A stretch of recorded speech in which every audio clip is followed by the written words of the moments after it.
Hello friends, it's Chrissy. I am so excited to bring you this video today.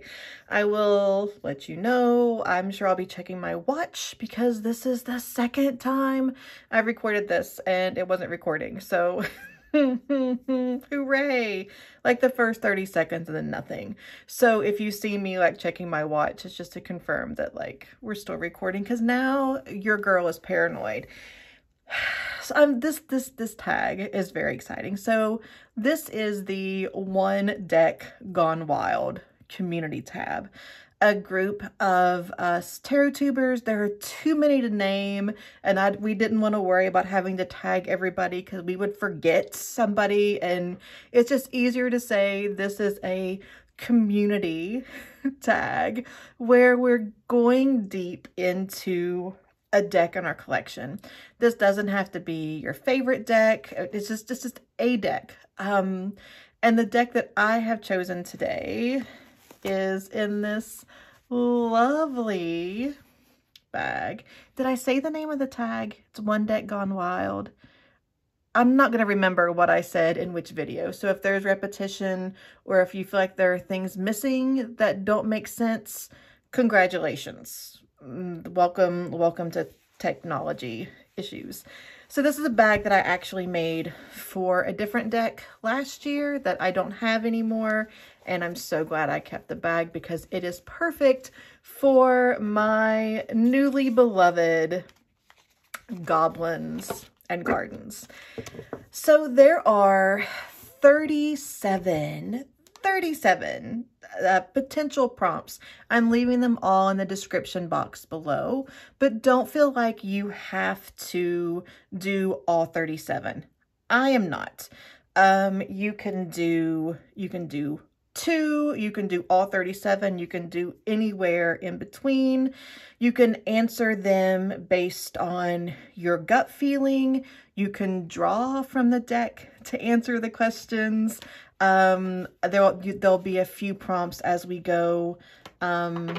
Maybe just one. I think just one I end up with, where I drew earlier from the deck just to make sure that all of the cards were included, even the ones outside of the ones I'm going to show you. So there will be a whole deck of 78 for the deck to answer with. So you can prepare as much or as little, again, as few prompts, as many prompts, it doesn't matter. This is One Deck Gone Wild. So the deck that I chose is Goblins and Gardens. So the first question for me regarding this deck is, why did you pick this deck? There's a couple of reasons. One, it's the newest deck that I have. It became a very, very quick favorite of mine. And I also chose it because I wanted to get to know it better. So this deck, is another one of those like one that came before it, which I'll talk about in a later prompt, that I don't really understand. I don't play Dungeons and Dragons. I'm very D&D adjacent. My husband plays with most of our friends, but I don't think creatively on demand. It's just not a strength of mine. It makes me nervous. So I don't play D&D. I can't grow anything. I have 2 snake plants in my kitchen that are on the verge of death, and I've heard they're impossible to kill. So nothing about this deck makes sense for me. There's no reason that this deck should speak to me. But friends, it sings. It sings. And I'll tell you a little bit about that later, because in one of the tags later. But this deck, I don't know why it speaks to me. I can't put my finger on it, but it does, and I'm gonna listen. So I chose this deck because it's my newest and because I want to get to know it better. So the next prompt I'm going to talk about is my favorite set of minors. And I really, really like the 5s. And this is ridiculous, right? Because who likes the fives? But there's something about these fives that are just so unbelievably expressive. There is so much emotion in these fives. So we have the figure here in the Five of Pentacles. I know the card says coins, it's pentacles in my head. There's something about this, you just sit down. Like sit down and be grumpy, but just have a seat. And I love that. Part of what the Five of Pentacles is the decan that we're in. Decan. Marlena, you've got me confused. I watch too much of you. But this is the decan that we're in, the Five of Coins. This, as I'm recording this space of like, the way I read this card is not being able to see what we have because we're too busy looking down and being grumpy about what we don't have. And I like that this Five of Coins, we have that grumpiness as we sit. I love it. With the Five of Swords, we have so much falling out of his mouth that he's trying to hold in, but it's still, it ain't working. The Five of Wands. Look how mad.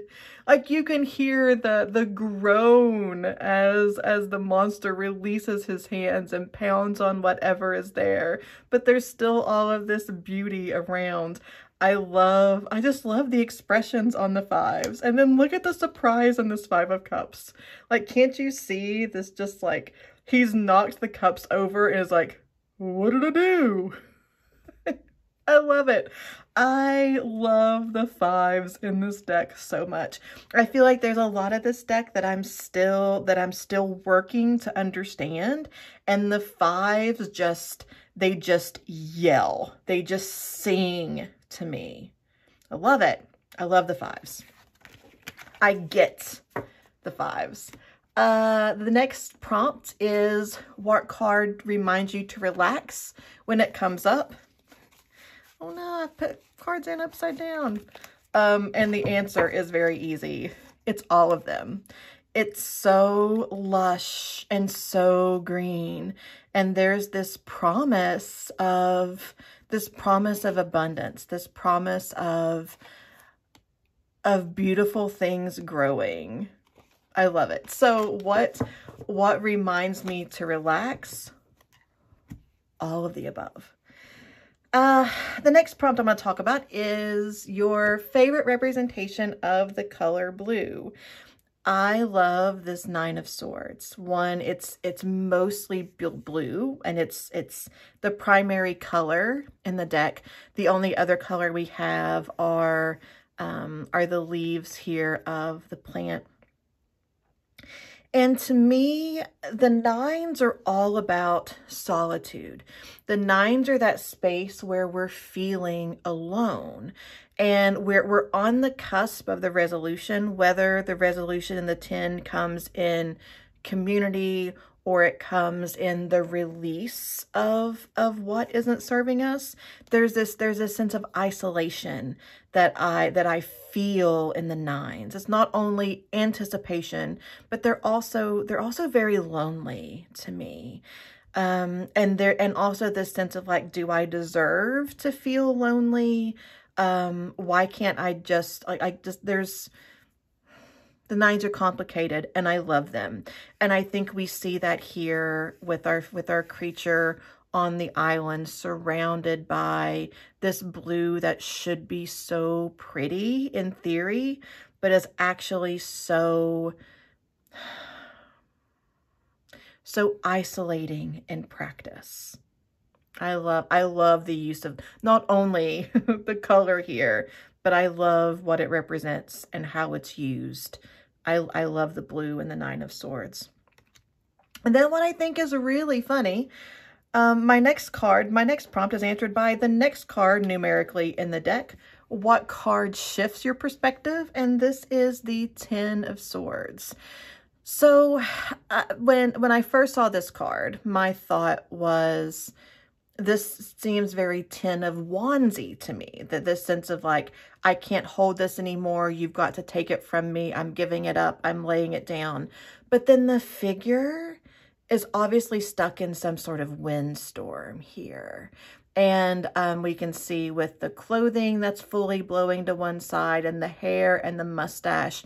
So we're really getting the energy of thoughts here, this energy of wind that's moving through and moving by. And then the ferns that they're giving up, that they're saying, I cannot do this anymore, are not impacted by the wind. So this imagery of this was never real in the first place. This was never valid in the first place. This does not belong to me. This is not truth to my experience. That's good grief. I love this card. This sense of I'm not carrying this anymore. And it wasn't really ever mine to begin with. Oh, I love it. I love it so much. The next prompt is my favorite animal that's represented, and I have two. I have the Eight of Pentacles. Look at this bear. So happy to have these blackberries. Don't eat the red ones. They're not ready yet. In my time zone or in my land zone, they're not going to be ready until at least the end of July. Leave them be, bear. Leave them be. They're not worth it. They'll lock your jaw. And then I also love the gorilla in this Eight of Swords. How he's peeking through the ferns. There's this energy of actively looking, of saying, hey, I'm in here. Do you see this? Look at me. Calling attention to ourselves inside of our thoughts that make us feel trapped. I love it. So yeah, these are my two favorite animals in this deck, in the Eight of Pentacles and the Eight of Swords, and they're both in the 8. So now I wonder, do all of the 8s have animals in them? That's a question for later, Chrissy, to research. Let's see. What court card reminds you the most of Heartbreak? I'm choosing a lot of Pentacles. I would not say Heartbreak, but I will say that when the day that I got the deck and I was flipping through, the Knight of Pentacles stuck out to me, because to me there seemed to be this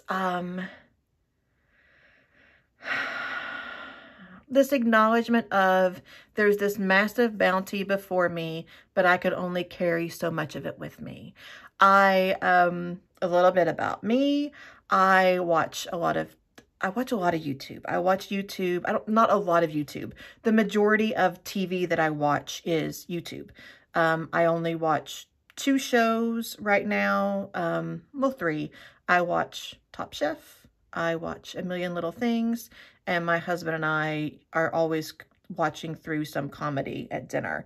But other than that, I watch YouTube. I watch TarotTube, I watch a lot of journaling videos, and I watch people who are through hiking the Appalachian Trail. So I really see like all of this food here before the character, but his bag is only so big.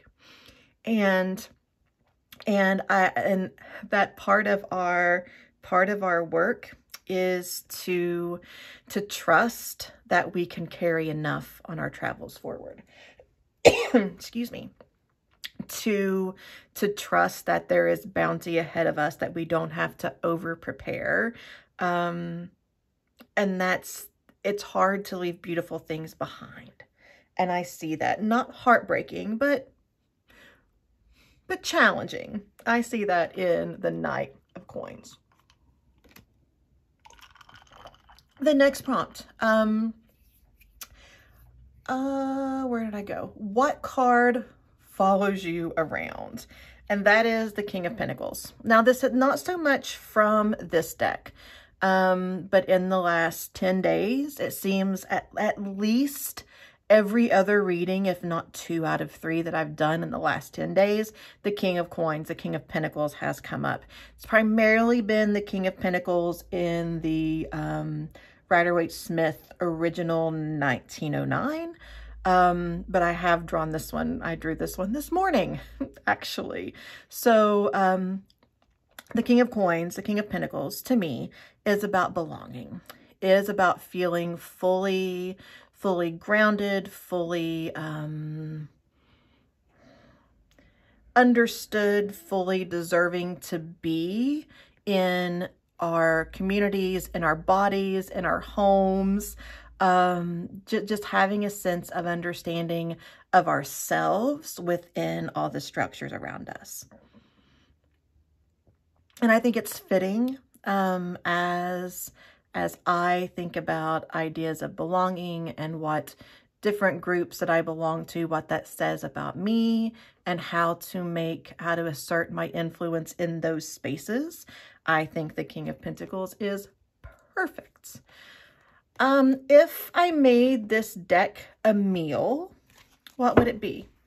I feel like this deck would want charcuterie with lots of, like, I'm seeing like olives and like spicy pickled vegetables and lots of cheese and lots of fruit and lots of like greenery and herbs, like all around it. I feel like this deck would want to eat charcuterie, and I say, okay.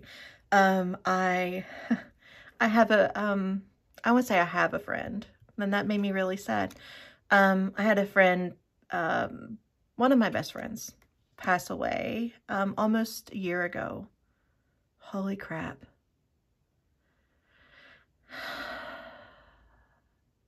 Anyway, she always called charcuterie snack dinner, and she could make the absolute best snack dinner.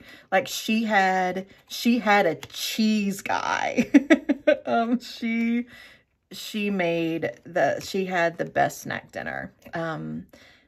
Yeah, so I think this deck would want snack dinner.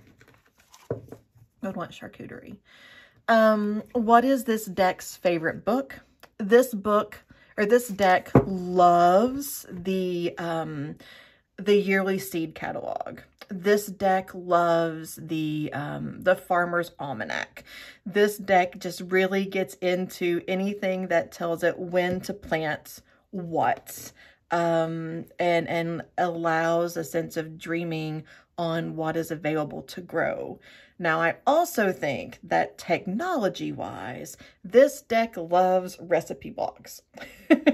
And even the ones that tell like the big massive story before they get to the recipe, this deck eats that up. This deck wants to predict the tie between the recipe and the story before the blog author tells that connection. This deck loves connecting food and story. Sorry, weird noise on my house, and I'm the only one here. I have a 30-pound cat. Never mind, it's fine. Which leads me to another thing you may not know about me. One of my, probably my best friend, is a recipe writer for a living. So yeah, this deck always reminds me of her and her massive garden.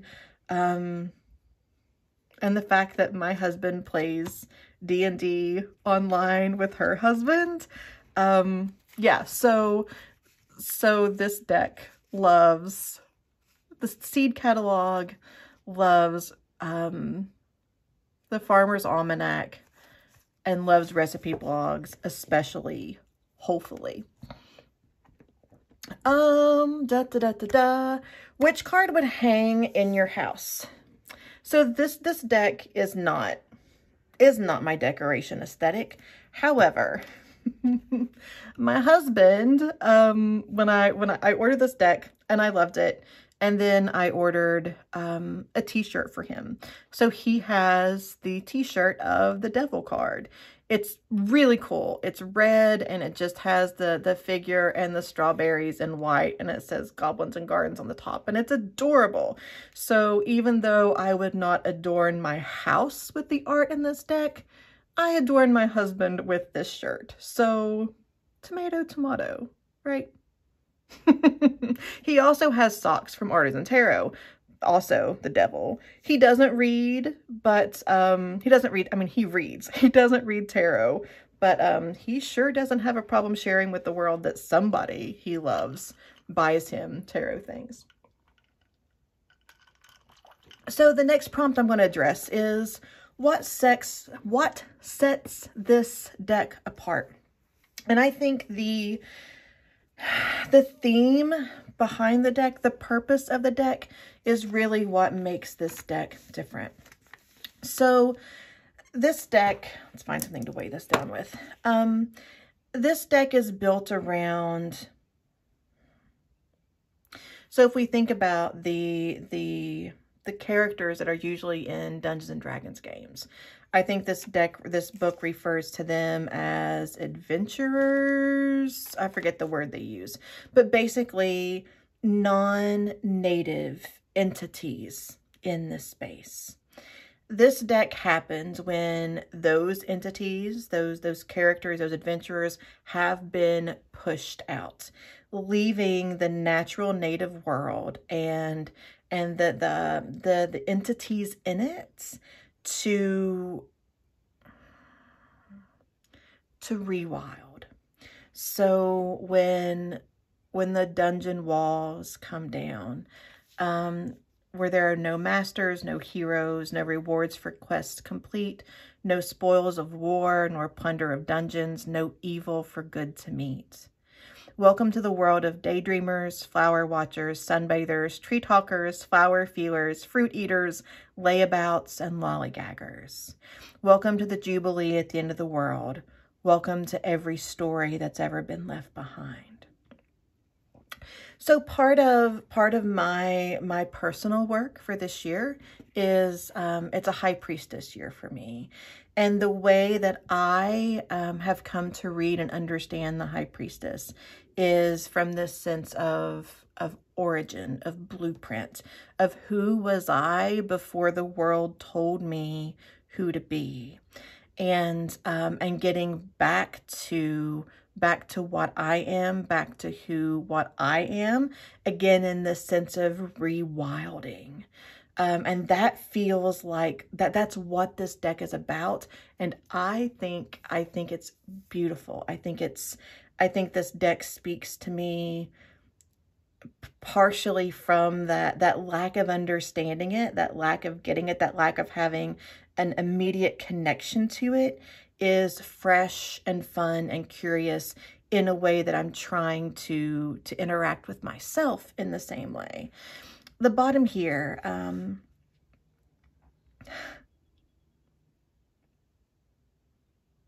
the journey through the cards is to read the narrative in the art form. It is to wonder. Wanderer, you will find that Goblins and Gardens is many things, but above else, it is transformative, it is wild, and it welcomes you. So now you are invited to ask the question, what happens when you leave the story behind? And that's what the high priestess asked me to do, to leave the story behind and to see what has always been there and to allow it to grow and to feed it and to love it. Yeah, so what makes this deck, what sets this deck apart is the concept behind it. I love it. I love it so much. So before we got started, I asked the deck the next prompt. I asked the deck, what is your greatest fear? And the deck gave me the Six of Cups. So to me, the Six of Cups it's a very complicated card.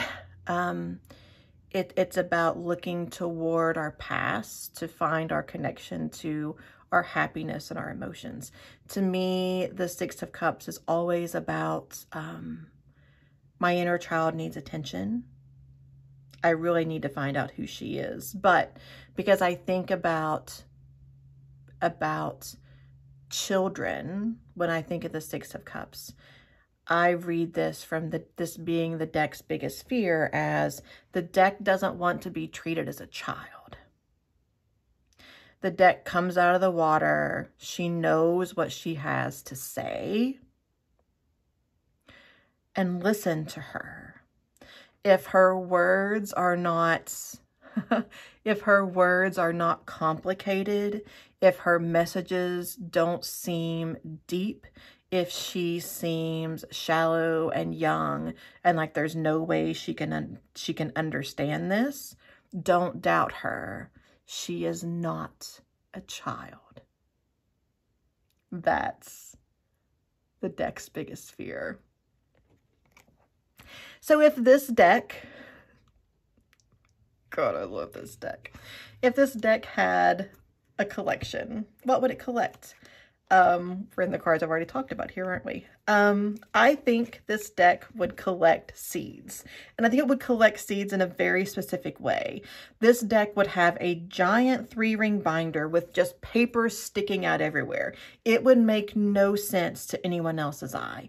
This collection of seeds in envelopes and in like baseball card sleeves, like it would look completely disheveled.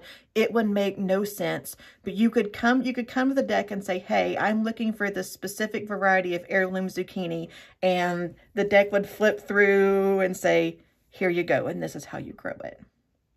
This deck would collect seeds, and it would not make any sense to anyone else but the deck. The next prompt, how old does the deck believe it is? This deck is ancient. This deck has seen so many forms. This deck has seen so many situations, adventurers, so many things come and go. And still yet it's here. And it's had to fight to stay here. But that hasn't dampened its beauty. That hasn't made it jaded. The deck has always been here, sometimes more dormant than others because of need, because of safety, because of threat. But it's always, always been here. Good God, I love this deck. Who is the deck's father? Now, we're only showing one deck, so I'm just going to bring this out here. But I think this deck has a very, in my story, this deck has a very, very clear father. And this deck's father is the Tarot of the Drowning World. Now, part of that is because of my internal process, my emotional connection to both of these decks. I don't understand either one of them, but they both speak to me in a way that no other deck does. Point blank. And I'm not going to show you Tarot of the Drowning World because it's only one deck, but I mean, all you have to do is go into basically any video I've recorded in the last year, and there it is, because it's my heart. It's my heart on paper. So not only is this deck obviously in the same family as Tarot of the Drowning World, but this appears to be the next generation. So if Tarot of the Drowning World is when the world is actively drowning, there's active flood, there is active trauma in the Tarot of the Drowning World. And then this deck shows up when things start to regrow. This deck shows up when all of the creatures come out of their caves. This deck shows up when the things that have been dormant begin to sprout. When the world regreens, that's this deck. And it makes perfect sense to me that this deck then is the child of Tarot of the Drowning World, is what comes next. Is the regreening, the regrowth that comes after the trauma. One of the questions here that I wasn't going to answer because it didn't have one until just then, is what is the gender of this deck, or does it identify as a gender? And yes, this deck is female. This deck is, I don't know that I necessarily say that the deck itself is female, but this deck is the daughter of Tarot of the Drowning World. And I think that's bringing in the Empress energy that it holds from a place of growth and creativity. I don't know that I would say this deck is female, but this deck is a daughter. I don't know what that means. I would not say this deck is feminine, but this deck is a daughter. So yeah, there we go. That's what we got. The next prompt I'm going to answer is most and least favorite card and why. I have a couple of favorite cards. I will say that I don't have a least favorite card, because every time I thought, this is my least favorite card, it was none of these. These are my favorites. When I thought, this is my least favorite card, it was because I didn't understand it. And then I went back and I read the guidebook and I understood it. And everything was okay. And it was no longer my least favorite deck. So, or my least favorite card. So I don't have a least favorite card, but here are my favorites. I love the Four of Cups. And part of why I love the Four of Cups is because of what the guidebook says. I won't read you the whole thing. I think this showed up. I talked about this when I did my my introduction to the deck. So I've actually read this before.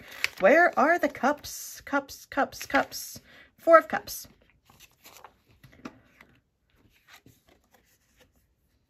Why hurry back to work? The sludge of monotony. This is her time. She takes another sip and dozes off for a bit. The world has unfurled its paths before you, but it waits patiently. Passing on a project is not always a loss. Perhaps waiting and choosing the inward path is your best option. There is no rush. I totally read the Four of Cups as the card of boundaries, of the card of saying no thank you. And I love the way that's represented here. We've got the three that are waiting, but I've got one in my hands. That's plenty. There's no rush. My reason for loving the Magician is completely visual. And I don't know if, I love how I see if this is in frame and I've turned the card over. I don't know if you can see this through the screen or not, but on this card, you can see the opposite side of the page from this D&D manual. And I love that aspect of the collage, that you can see like what you would assume would be on the other side of the card, but it's all this on the other side of this collaged paper. I also love the difference that we see in the Magician here. In most of the other cards, it is the seed and the plant guides. It is the primary piece of the collage, and the D&D is the secondary, is the character. Like the scenery is the garden and the foreground is the goblin, where we see the opposite in the Magician. And what we're being called to look at, to pay attention to, are the tools. This is not so much about me as the Magician. The card is about the tools. The card is about the flower, the edible plant, the fern, and the succulent. It's about the elements. It's not about me. It's about the elements. It's about how I use them. I love this Magician. I also really love the Fool. I have the pin of the Fool's face. It's on my planner downstairs, and there's a little flower in her hat downstairs. But I love that we see this Fool here as what happened after. Like, I see this Fool jumping off of the clouded mountain up here, and the Fool, she's landed and she's coming to tell me about it.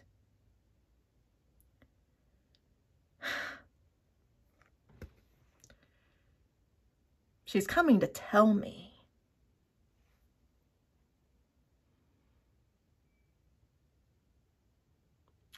Never teared up at a Fool before. And here we are in a Dungeons and Dragons deck with plants, and I can't grow plants, and I don't have any other plant decks. None. I don't have any botanical decks. I don't do this. I don't do this. And this deck absolutely sings to me. Oh golly. The next prompt I'm going to answer. This is where the video stopped recording last time, so you'll see me a lot probably now checking my watch to make sure, or this is where I realized that it wasn't recording. So you may see me doing a lot of paranoid looking. The next prompt I'm going to do is, what card gives a unique spin on my regular understanding of the card? And that's Judgment. So I read Judgment as the moment where I'm talking with my hands here, so I'm putting the card down. I read Judgment of the moment when we have the epiphany, the awareness of what I'm actually put here to do and what actions of mine are not in alignment, or how to align with that more clearly.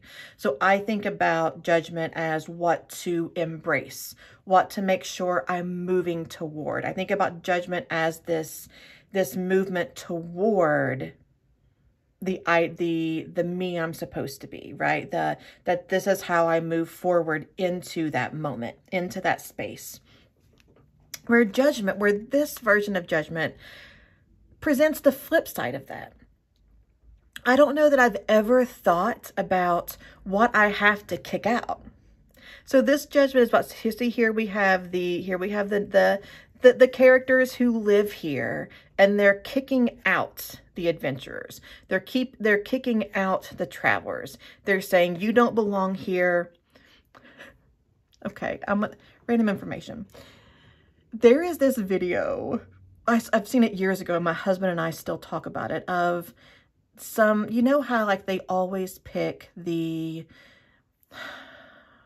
anyway, it's a news story. It's a news clip of this guy who saw Sasquatch on his porch.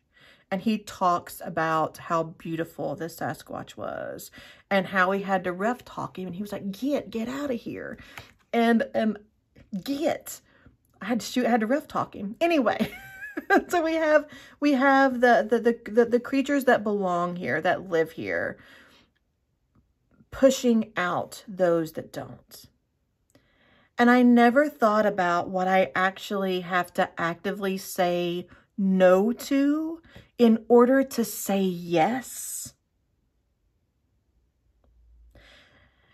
And I love this turning of Judgment on its head. And what am I leaving in the Rider-Waite-Smith, for example? What clothing am I shedding and leaving in my coffin as I elevate to what's next? Not the process of elevation, not moving toward, but what am I actively kicking out? What am I saying no to? What am I throwing in the trash? What am I saying you're no longer welcome here? I love it. This card says good riddance. So that what is left can bloom in its natural way. Oh, I can't. I love it. I love it. Which cards in this deck make you laugh? I chose two.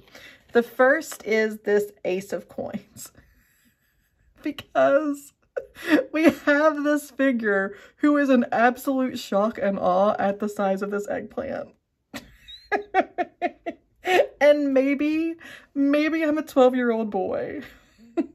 But this look of shock at the size of the eggplant just cracks me up. So this card makes me laugh a lot because I'm immature. And also, I love this Chariot. I love this Chariot because they've taken a figure off of a D&D card and they put him on a little tractor. And there's this look of shock over here, like, what's he doing? Where's he going? How did he get a hold of that piece of farm equipment? This card cracks me up. Cracks me up. That this farm machinery carrying all of these weapons and just like out for a joyride. The collage, the juxtaposition of this collage here is utterly ridiculous, and I love it very, very much. The next prompt, what card in the deck makes you feel calm? And there are two here. The first, the Ten of Cups. And I see this figure here as a protector. That this is what's been grown. There's a sense of welcoming friendliness, but still has on his warrior hat, still has on, says arm pads, like he's rollerblading or something, but still has this need, this willingness, this awareness of protection is needed here. And this card makes me feel safe. I also really, the Emperor makes me really, really emotional here, because the Emperor is showing that there is this sense of order, and from the sense of order we grow.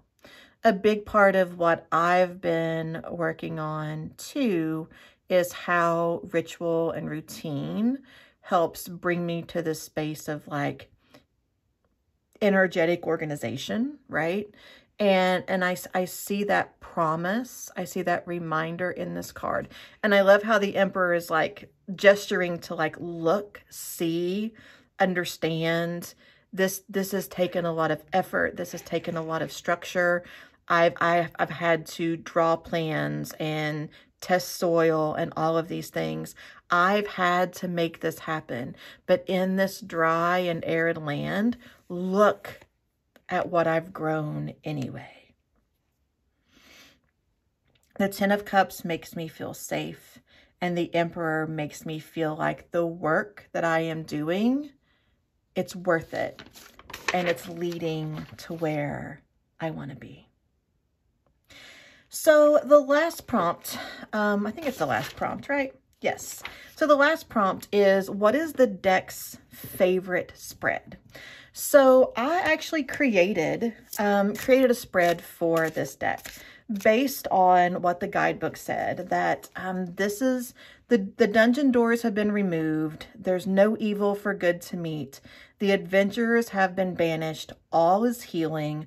The goal is to wonder. So my thought for this spread is, what happens when I leave the story behind?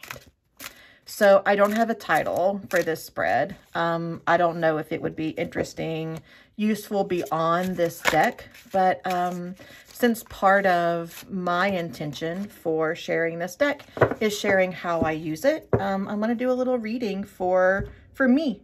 I have 4 placements for this spread, which we're going to do with Post-it notes.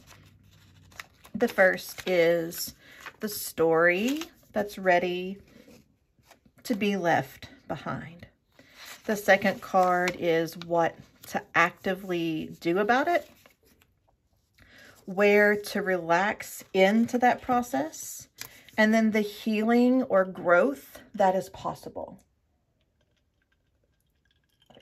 So 4 cards, the story that's ready to be left behind, what to actively do, where to relax and let things happen, and the healing that is possible. Again, this reading is for me. This reading is not collective. If it resonates for you, hot dog, good day. But this is a reading for me. Also, because this is for me, I do use the guidebook with this deck. So there is a strong possibility that I will be reading the guidebook through this reading as well. All of that to say, I consider myself very proficient in the language of tarot. I've been reading for 6-ish years. I've been teaching for over a year. But that doesn't mean that the guidebook doesn't hold a lot of wisdom, especially for a deck that is this foreign to me. I also do not read reversals. I feel like the prompts kind of lead to, each card can mean all things. The prompt kind of guides me in how to read the card, and also I trust my intuition. So the story to leave behind, what to actively do, where to relax, and the healing that is possible. Oh my gosh, did you see this? So the healing that is possible is the High Priestess. That's my work, right? This deck.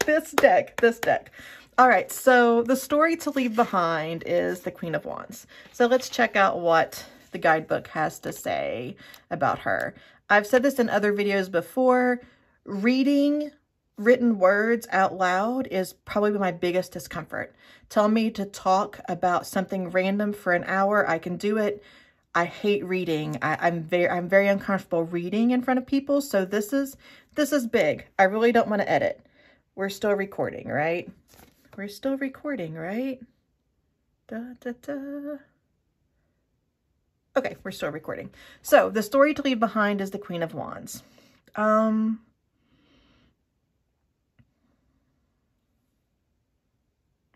Get out of the candelabras and light all the chandeliers. Tonight we celebrate. We demons owe a great debt to you, our queen. Your light shines bright and your charisma illuminates every corner of every room. Knowing you is knowing community, candor, independence, and charm. What a lady.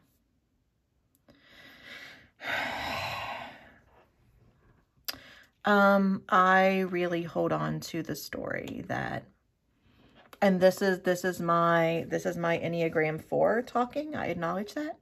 But I can kind of get really stuck in the story that I only deserve community that I lead.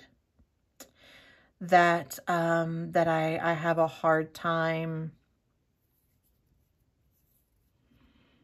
I have a hard time getting out of the seat of responsibility.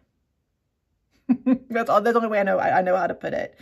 The story that I'm being invited to leave behind is that the magic all has to come from me, and that I can't depend on anyone else's magic. Friends, we just went deep. Chrissy Psyche, y'all, we went there. Great. What to actively do is the Wheel of Fortune. I read the Wheel of Fortune pretty simply as what comes around goes around. We never know what point of the wheel we're on, yada, yada, yada. Let's see what this says about the wheel. What happens when you leave a story behind? The world keeps turning.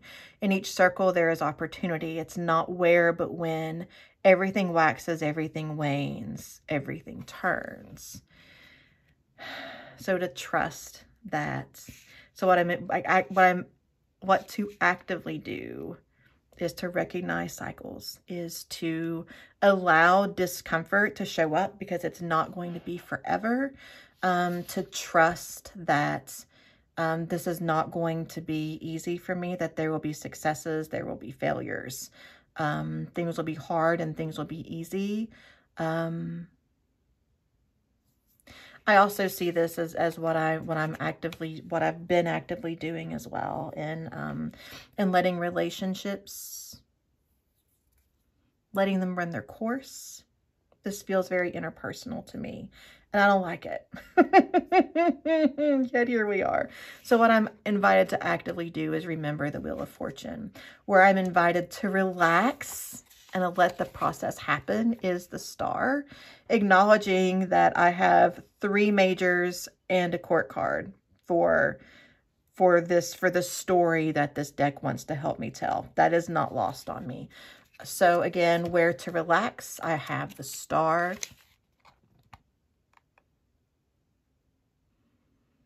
Follow your heart and walk with open arms into the future. Move with peace.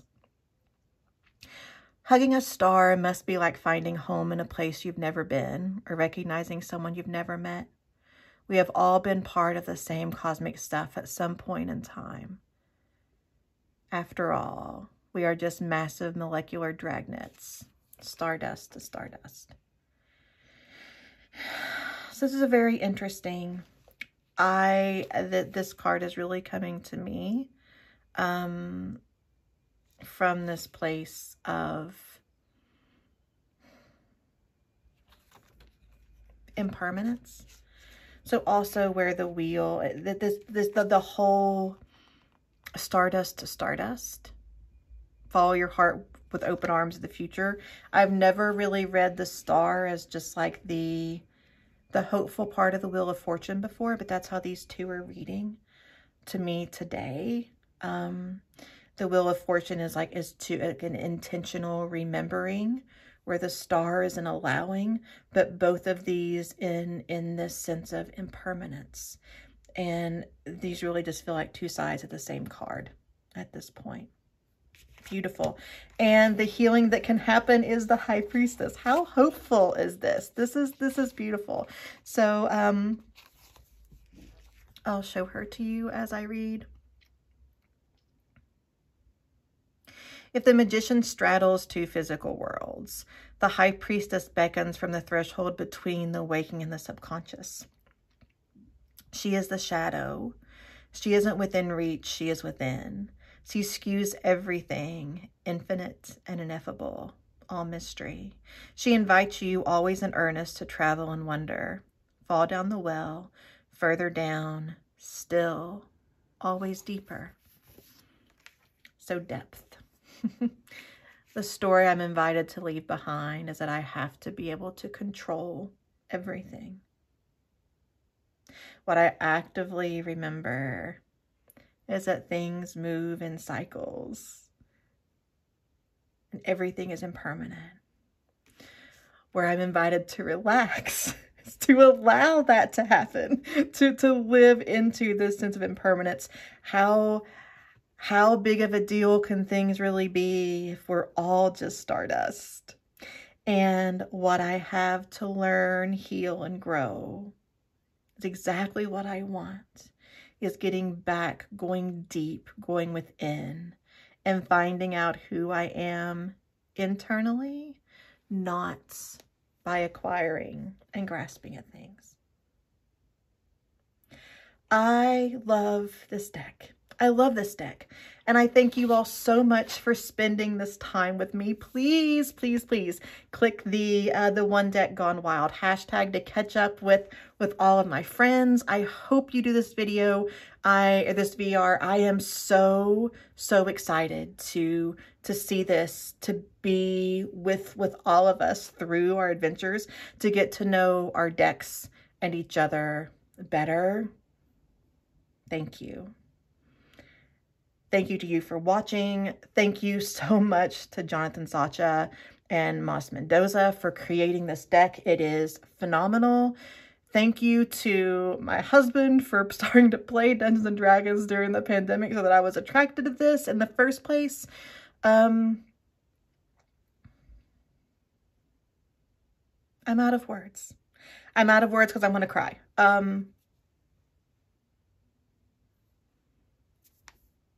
Thank you. And I'll see you next time.